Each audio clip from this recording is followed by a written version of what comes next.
বিকল্প কিন্তু হতে পারে না। মানুষ তো কাউন্সিলর রয়েছে, তাকে যেতে হবে। কে যুবক, কে মহিলা, কে ইন্টারভিউশন, কে এসসি এসটি, এসব পদের বিভেদ আমাদের বাড়ির উপস্থিতি নেই। আমরা সবাই এক, আমরা সবাই ঐক্যবদ্ধ। মাইনরিটি করতে পারে কিন্তু সুন্দরভাবে কনভিন করছে আজকের এই গোটা সভাটা। গৌতম দা এখানে রয়েছেন, কাউন্সিলররা রয়েছেন, লিডারশিপরা রয়েছেন, সবাই অত্যন্ত গুরুত্বপূর্ণ আপনাদের সবার চেনা। দেখুন, মোদ্দার কথা হচ্ছে একটা, যে সবাইকে মিলে একসাথে মাঠে নামতে হবে। এইটা এমন একটা লড়াইয়ের সময় যেখানে নিজেদের মধ্যে ঘটা ছোটখাটো ভুল বোঝাবুঝির কোনো স্থান নেই। তাই আপনাদেরকে আমি বলছি যে একসাথে মাঠে নামুন, একসাথে কাজ করুন, এবং তার রেজাল্টটা যখন ভালো হবে, রেজাল্টটা যদি সায়নী ঘোষের জন্য ভালো হয়, রেজাল্টটা আপনাদের জন্য ভালো হবে। কারণ আপনারাও তো গর্ববোধ করবেন, হ্যাঁ কি না? আপনাদের পার্ট থেকে, আপনাদের বুথ থেকে যখন ভালো একটা রেজাল্ট আসবে, আজকে যুবরা এখানে রয়েছে, যুব সভানেত্রী আমি, আজকে একটা ভালো রেসপেক্টেবল লিড নিয়ে যদি আমি জিততে পারি, তাহলে সেটা যুবদের গর্ববোধ হবে না যে আমাদের সভানেত্রী, আমাদের দিদি একটা ভালো মার্কি। তো সবাই আমাকে অনেকে বলছে, আপনি এত খাচ্ছেন কেন দিদি? যাদবপুর তো এমনি আমাদের সিট, আমরা তো যাদবপুর জিতবো। আমি যে আত্মসন্তুষ্টি ভালো, আমি যদি এইভাবে বসে যাই, বসে আমি 1 লাখ ভোটে জিতলাম, কিন্তু আমি যদি আরো বেশি কাজ করি এবং আমি যদি নিজেকে সবসময় চ্যালেঞ্জ দিয়ে রাখি যে না, আমাকে আরো বেশি করতে হবে, আরো বেশি নিজেকে খাটতে হবে, যাতে আমাকে থেকে বাকিরা উজ্জীবিত হয়, তাহলে আমার লিডটা কতটা বাড়তে হবে। আমি কোনোদিন যেন উঠে না এটা মনে করি যে আমি আমার 100% করি। অনেক রকমের মানুষের সঙ্গে আমার দেখা হয়েছে, কিন্তু আমি সত্যি মনে করি বিমানদা সবার কাছ থেকে আপনার গাইডেন্স তো নিতেও ইচ্ছে করবে না, তাই না? গুরু আপনাকে সবাইকে ভাবতে আপনি পারবেন না, কিন্তু বিমানদা এমন একজন মানুষ যিনি প্রকৃত অর্থে একজন শিক্ষক, একজন গুরু। এবং আমরা কমিটিতে রয়েছে সম্পাদিকা এবং অত্যন্ত ভালো বক্তা, ভালো কথা বলে না খুব, হ্যাঁ সুন্দর কথা বলে। ও অনেক জায়গায় যাচ্ছে, খুব ভালো ভালো জায়গায় ওকে পাঠানো হচ্ছে, ও বড় বড় প্রোগ্রাম করছে, ওর আলাদা পরিচয় আছে।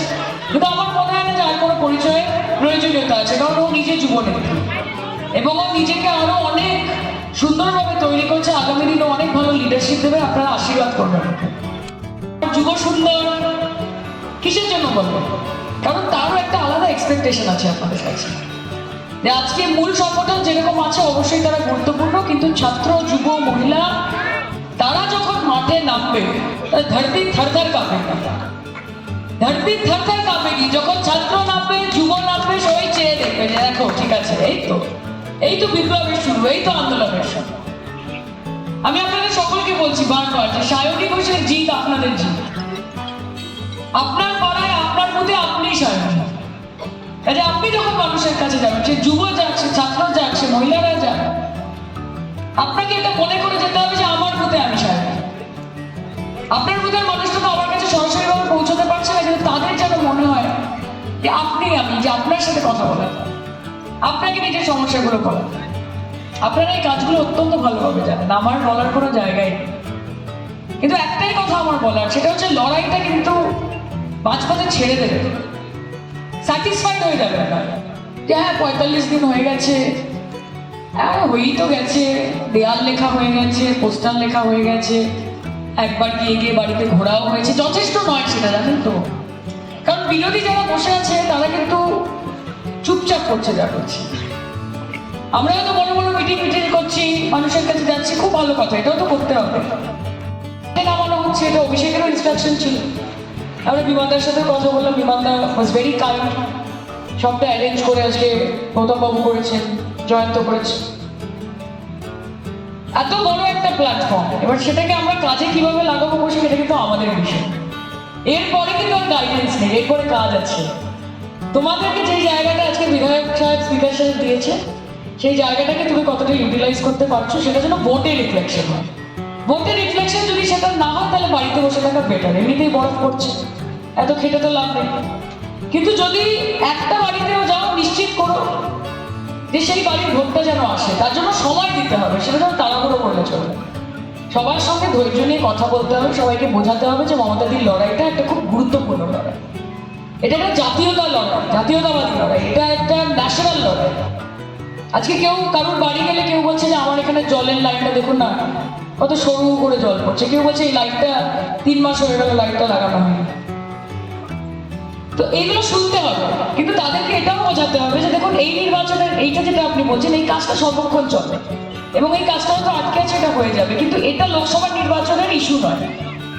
লোকসভা নির্বাচনের ইস্যু হচ্ছে যে নিজেকে সুরক্ষিত রাখতে হবে, সংবিধানকে সুরক্ষিত রাখতে হবে, নিজের গণতান্ত্রিক অধিকারকে সুরক্ষিত রাখতে হবে। আগামী দিন কি খাবো, কি পড়বো, কার সাথে মেলামেশা করবো, কাকে বিয়ে করবো, কোন ঈশ্বরকে কিভাবে পুজো করবো, কি জামা কাপড় পরবো, কাদের সঙ্গে ওঠা বসা করবো, সেগুলো আপনারা বাইরে থেকে এসে বিজেপি সেটা ঠিক করতে পারে না, সব গেরুয়া করে দিচ্ছে।